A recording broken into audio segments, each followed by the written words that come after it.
सर्वे भवन्तु सुखिनः सर्वे सन्तु निरामयाः सर्वे भद्राणि पश्यन्तु मा कश्चित् दुःखभाग् भवेत्।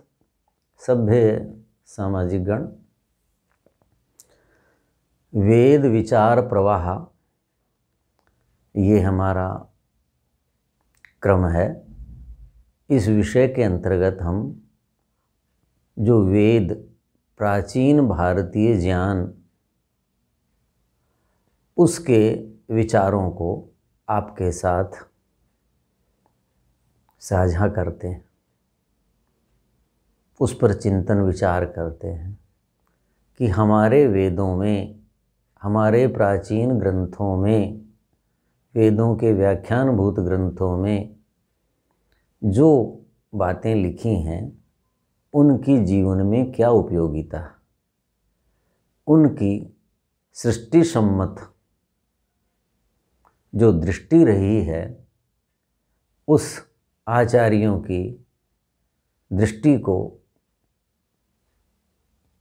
ध्यान में रखते हुए हम अपने जीवन में कुछ सरलता ला पाएँ, कुछ उससे सुख में वृद्धि हो, दुखों का अभाव हो, ऐसा हम प्रयास करते हैं। वो प्रयास तभी संभव है जब हम ऐसे व्यक्तियों की बातें सुने, उनके बताए हुए मार्ग पर चलें जिनके जीवन में सत्य था, कोई आग्रह नहीं था, क्षुद्र आशय नहीं था, जो बातें लगभग त्रैकालिक होती हैं, सार्वभौमिक होती हैं। ये ऋषि मुनि, ये आचार्य किसी वर्ग विशेष, समुदाय विशेष के, क्षेत्र विशेष के नहीं, मानव मात्र का उनका चिंतन था। जैसे आज के वैज्ञानिक आप देखते होंगे जो भी कार्य करते हैं उच्च श्रेणी के, वो मानव मात्र के लिए करते हैं, पूरे भूमंडल के लिए करते हैं। तो मैं मानता हूँ कि ये जो हमारा चिंतन है उसी कार्य को आगे बढ़ा रहा है।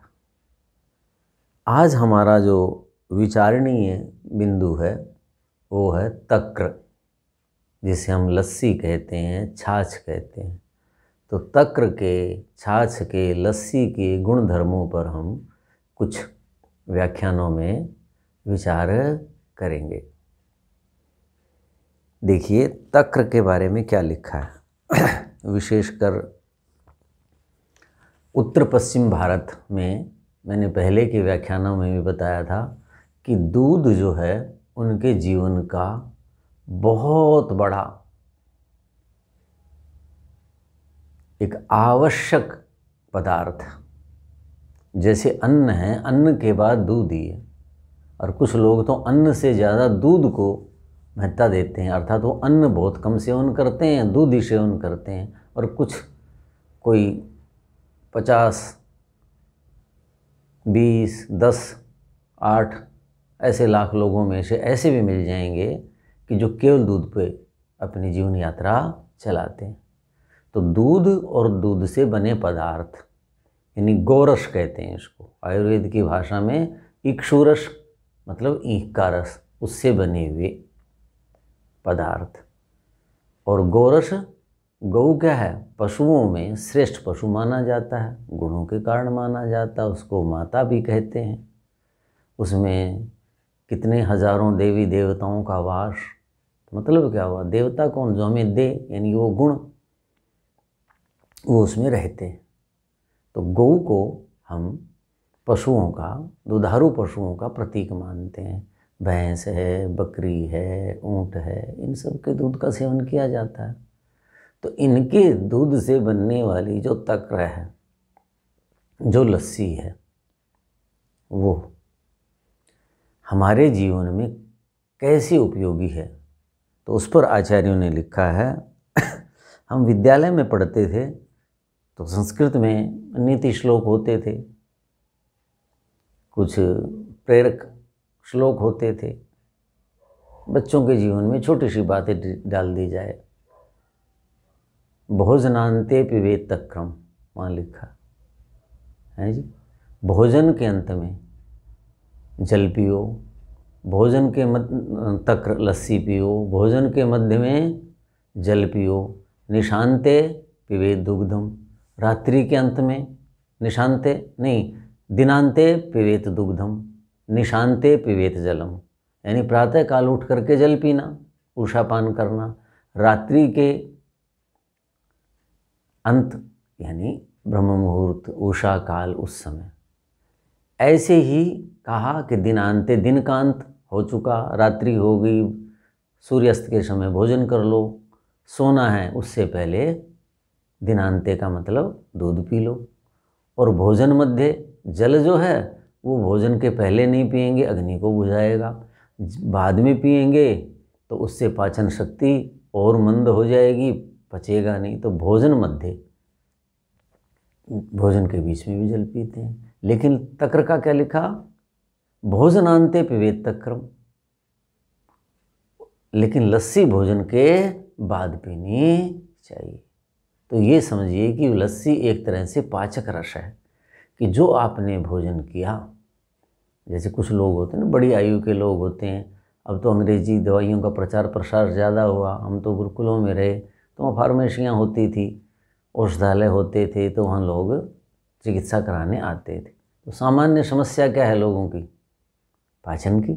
बड़ी अवस्था में ध्यान नहीं देते, कुछ पाचन शक्ति भी मंद हो जाती है, कुछ ध्यान नहीं होता कि भाई क्या खाना है, क्या पीना, क्या नहीं करना। अवस्था के अनुसार खाना होता है, ऋतु के अनुसार खाना होता है, मात्रा में खाना होता है, तो फिर वो पाचन शक्ति बिगड़ जाती है। तो उनको आशव देते थे, तो वो क्या कहते थे कि भाई भोजन के बाद हैं 1 घंटे बाद 1 घूंट ये आशव अरिष्ट और 1 घूंट पानी उसको पी लेना। यानी जब भोजन की प्रक्रिया आरंभ हो जाए, कुछ भोजन पच जाए, कुछ बचा हुआ हो तो बोलो, तो वो क्या करेगा, जैसे भोजन को पचाने के लिए पाचक रस होते हैं वो उसको पचाते हैं, ऐसे ही आशव और अरिष्ट उसका सहयोग करते हैं।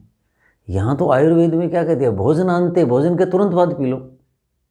तो ये उन आशव अरिष्टों से भी ज़्यादा उपयोगी है। अरे ये औषधि नहीं है, ये तो भोजन है। आशव और अरिष्ट पचा देंगे ना उसको, लेकिन क्या नहीं करेंगे, आपके शरीर को पुष्ट नहीं करेंगे। ये तो पोषक है, ये तो शरीर के लिए जो हम भोज्य पदार्थ खाते हैं वही चीज़ है ना। गोरस उसी का विकार है, उसी का विकार का मतलब बुराई नहीं है। विकार का मतलब क्या होता है कि गाय के रस, दूध, दूध के बाद क्या बना, दही, वो गोरस विकार कहलाता है। जैसे ईख का रस, उसके बाद गुड़, शक्कर, खांड, ये क्या है, उसके विकार कहलाते हैं, यानी विकृति। विकृति का मतलब बुराई अर्थ में नहीं होता, वहाँ समाज में रूढ़ हो गया। विकार का मतलब क्या होता है, उससे होने वाला, उसके बाद की अवस्था, रूपांतरित की हुई अवस्था। विकार इसलिए कह देते हैं क्योंकि जो गन्ने के रस में गुण हैं वो गुड़ में नहीं है, जो दूध में गुण हैं वो दही में नहीं है, लस्सी में, घी में। तो ज्यों ज्यों परिष्कृत चीज़ होती जाएगी, रूपांतरित होती जाएगी, उसके मूल के गुण कम होते जाएंगे, इसलिए भी विकार कह सकते हैं। लेकिन ये पोषक तत्व है। तो वहाँ लिखा था भोजनांते पिबेत तक्रम, ऐसा विद्यालय में पढ़ाया जाता था। देखिए अब बचपन में ही हमारे यहाँ कैसी शिक्षा थी कि बचपन में ही बच्चे के संस्कार डाल दिए कि भोजन के बाद ये, और वो घर जाके कहेगा कि हमारे आचार्य जी ने कहा था कि भोजन के बाद लस्सी लेनी चाहिए, जीवन भर सुखी हो गया। ये चीज़ आगे इसके गुणों के बारे में जो है आचार्य भाव मिश्र हैं, वो अपने भाव प्रकाश में लिखते हैं, न तक्र सेवी व्यथते कदाचित, न तक्र सेवी व्यथते कदाचित, न तक्र दग्धा प्रभवन्ति रोगा। तक्र सेवी कदाचित न व्यथते, जो तक्र का, लस्सी का, छाछ का सेवन करता है वो कभी दुखी नहीं होता। दुखी का मतलब क्या है? शरीरम आद्यम खलु धर्म साधनम, शरीर धर्म करने का पहला साधन है। शरीर स्वस्थ है तो आप कोई भी अच्छा कार्य कर सकते हैं धार्मिक। धर्म का मतलब क्या होता है? ऐसा उत्तम कार्य जो धारण करने योग्य है, जो परोपकार है, जिसमें समाज का, परिवार का, सबका भला है। तो तक्र सेवी तो व्यक्ति कभी दुखी नहीं होता। मतलब क्या हुआ कि जो लस्सी का सेवन करेगा उसका शरीर स्वस्थ और तंदुरुस्त होगा, उसकी पाचन शक्ति ठीक होगी, पाचन शक्ति बिगड़ेगी नहीं, और शरीर कैसा होगा? मन बुद्धि की सहित शरीर पूर्ण स्वस्थ होगा। औषधियाँ जो हैं वो स्वस्थ तो कर देती हैं, लेकिन वो शरीर को दृढ़, बुद्धि और मन को दृढ़ नहीं कर पाती। लेकिन लस्सी में औषधीय गुण भी हैं और पोषक गुण भी हैं। तो इसलिए व्यथते का मतलब कभी वो दुखी नहीं होता। तक्र दग्धा न प्रभवंती रोगा। आगे हम चर्चा करेंगे कि लस्सी किन किन रोगों में काम आती है। बहुत रोग हैं, तो कहते हैं लस्सी का नियमित रूप से सेवन करें, विशेषकर जिनका पाचन मंद है, गृहिणी का रोग है। बहुत से ऐसे लोग हैं गृहिणी का रोग है, अर्थात जिनको जरा सा कुछ खाया और तुरंत उसके बाद शौचालय जाना पड़ जाता है, कहीं जाना है, कोई दबाव सा पड़ गया बुद्धि पे, ये काम करना है, वो व्यक्ति आएगा, ऐसा कुछ है, कुछ भी ऐसा असामान्य सा, उनको पेट ढीला रहता है हमेशा। गृहिणी का मतलब है कि उसकी जो छोटी आंतें हैं वो जो खाया पिया है उसको देर तक ग्रहण नहीं कर पाती, नहीं ग्रहण कर पाएंगी तो उसमें से जो शरीर ने पोषक तत्व लेने थे, सार भाग लेना था, रस भाग लेना था भोजन का, वो नहीं ले पाते। वो सारा का सारा विकृत होकर के इतने उत्तम उत्तम खाद्य पदार्थ खाते हैं और सब नाली में चला जाता है। तो गृहिणी के जो रोगी हैं विशेषकर उनके लिए ये बहुत अच्छी चीज़ है लस्सी। ऐसे जैसे कोई लोग बड़ी उम्र में हो ही जाता है, कई बार किसी के कार्य की प्रकृति ऐसी है, उन लोगों के लिए भी क्या है कि मूत्रकृच्छ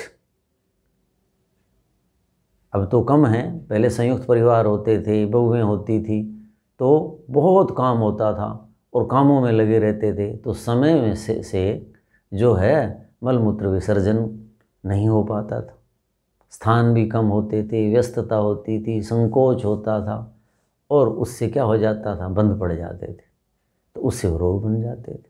तो मूत्रकृच्छ का जो रोग है इसके अंदर सर्दी है तो गुड़ शक्कर डाल लें, गर्मी वर्षा आदि अन्य ऋतुएं हैं जिसमें गर्मी ज़्यादा होती है, शरीर का तापमान जो है कम और बाहर का तापमान ज़्यादा होता है, वो गर्मी है, और जिसमें शरीर का तापमान अधिक और वायुमंडल पर्यावरण का तापमान कम, उसका नाम सर्दी है। मोटी सी बात ये है।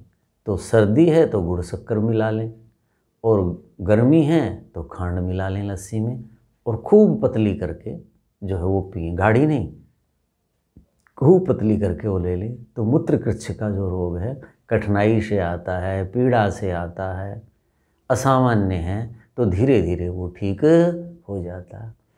तक्र दग्धा, ये तो रोग का प्रसंग आ गया था, तो आगे रोगों की चर्चा भी होगी।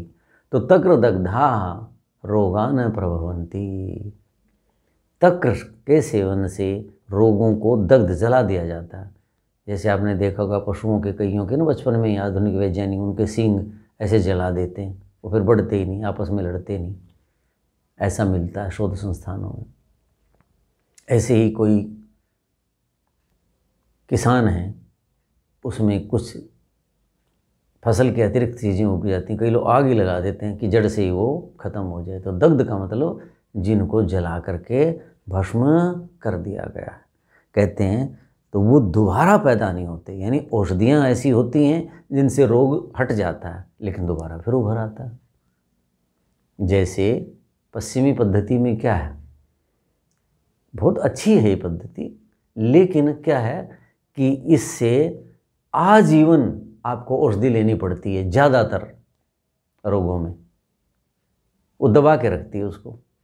आयुर्वेद, प्राकृतिक चिकित्सा, इनमें क्या है कि मूल को पहचानते हैं और फिर उस मूल जो है जिसके कारण वो रोग हुआ उसको, उसकी जड़ को नष्ट कर देते हैं ताकि वो हो न। जैसे एलोपैथी में क्या है, किसी को अर्श हो गया, दमा हो गया, ये कहते हैं कि दमा का मतलब अब सारी उम्र जी गोली खाओ। किसी को ब्लड प्रेशर हो गया, सारी उम्र ये खाओ जी। किसी को मधुमेह हो गया, ये खाओ जी। किसी को अर्श बवासीर हो गया तो क्या होगा, वो मस्से काट देते हैं, मस्सा फिर उभर जाता है। ऐसी चीज़ें कर देते हैं ये। त्वचा के रोग हो गए, उसको दबा देंगे, वो चीज़ नहीं लेंगे फिर उभर जाता है। तो हमारे यहाँ क्या है कि भाई मूल में जाओ और ये चीज़ हुई किस कारण, उस कारण को समाप्त कर दो। तो तक्र दग्धा, ये मतलब है कि ऐसे ही तक्र, तो कुछ रोग ऐसे होते हैं कि जी तक्र के सेवन से, आगे आएगी बात कैसे कैसे, उसकी विधियां हैं, अनुपान हैं, किसके संयोग से, तो तक्र से उन रोगों को दग्ध, उन विकारों को, शरीर की विकृतियों को दग्ध जला दिया जाता है, फिर वो रोग दोबारा पैदा नहीं होते। आचार्य ये कहना चाहते हैं। और क्या कहा कि भाई इसकी महत्ता क्या है, क्या कहा, यथा सुराणाम अमृतम सुखाय तथा नराणाम भुवि तक्रमाहु। कहते हैं यथा नराणाम सुराणाम अमृतम सुखाय। हमारे यहाँ कल्पना है, पुराण परंपरा में, भारतीय जीवन शैली में कुछ प्रतीक, कुछ कल्पित बातें, कुछ अलंकारिक बातें इस ढंग की हैं। जैसे साहित्य पंचतंत्र है, ऐसे ही पुराणों में और ज़्यादा कुछ महिमा मंडित हैं, कहीं ईश्वरत्व का आधान है, ऐसी ऐसी बातें। तो वहाँ आता है कि देवताओं ने समुद्र का मंथन किया, फिर अमृत निकला, विष भी निकला, उन्होंने अमृत ले लिया।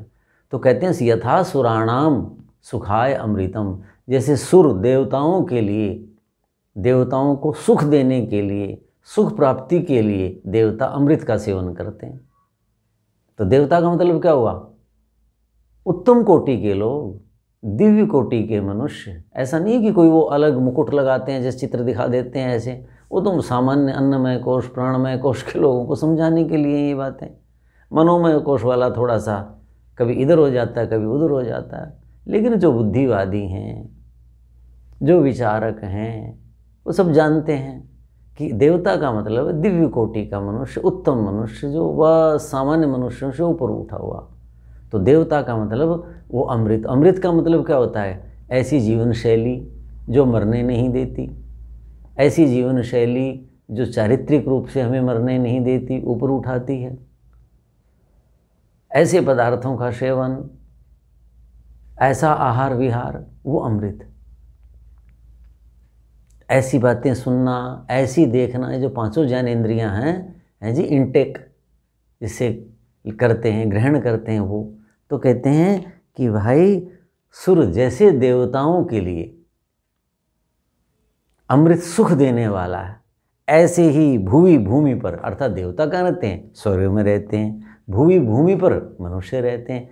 तो कहते हैं तथा नारायणाम भूवि तक्रमाहु, भूमि पर जैसे देवता जो स्वर्ग में रहते हैं वो क्या हैं, अमृत का पान करते हैं और सुखी रहते हैं, ऐसे भूमि के लोग तक्र का पान करते हैं, लस्सी छाछ का जो सेवन करते हैं, ऐसे ही उनके लिए उपयोगी है अमृत के समान। जैसे देवताओं के लिए अमृत है, ऐसे भूमि पर रहने वाले मनुष्यों के लिए लस्सी को कहा गया है सुख के लिए। अब भूमि पर रहने वाले मनुष्य का मतलब क्या हुआ, मनुष्य कौन है, जो अपने लिए ही जी रहे हैं, अपने लिए कमा रहे हैं, परिवार के लिए कमा रहे हैं, उसी में दिन रात रहते हैं, जो परोपकार की सोचते नहीं, अन्य प्राणियों की नहीं सोचते, अन्य मनुष्यों की नहीं सोचते, पहले मैं, मेरा परिवार, मेरे संबंधी, बस।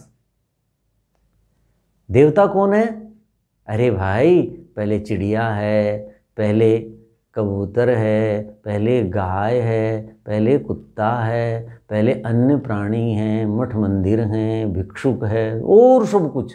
तो इस कोटि के लोग वो क्या हैं, स्वर्ग में रहते हैं, मतलब स्वर्गीय जीवन जीते हैं। उनके जीवन देखो, उनके उठने बैठने का तरीका देखो, वो अलग ही है ना सामान्य मनुष्यों से। और लोग तो क्या है, बिना स्नान किए भी चाय पी लेते हैं, कुछ भी खा लेते हैं, कैसे भी कर लेते हैं। तो वो भूमि का मतलब है मूल, जो मूल से, भूमि से ऊपर नहीं उठे, वही जीवन जी रहे हैं। पशु पक्षियों जैसा ही जीवन जी रहे हैं। पशु पक्षी स्नान करके थोड़ी भोजन करते हैं, वैसे कर लेते हैं। ऐसे जो मनुष्य हैं, उठे नहीं चाय पी रहे हैं, उठे नहीं कुछ भी खा ले रहे हैं।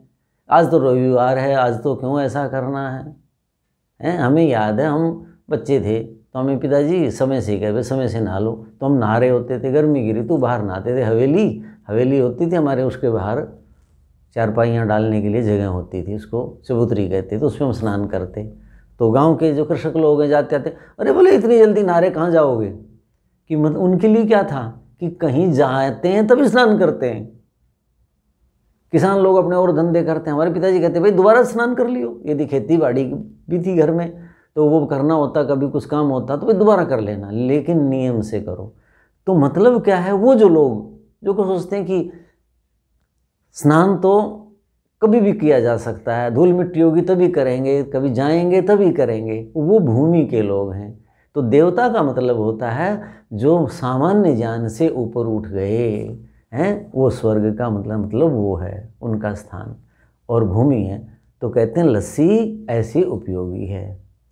तो मान्य सज्जनों, आज का ये व्याख्यान यहीं समाप्त करते हैं। शेष जो बिंदु हैं उन पर अगले व्याख्यान में चर्चा करेंगे। ओम शांति शांति शांति। ओम।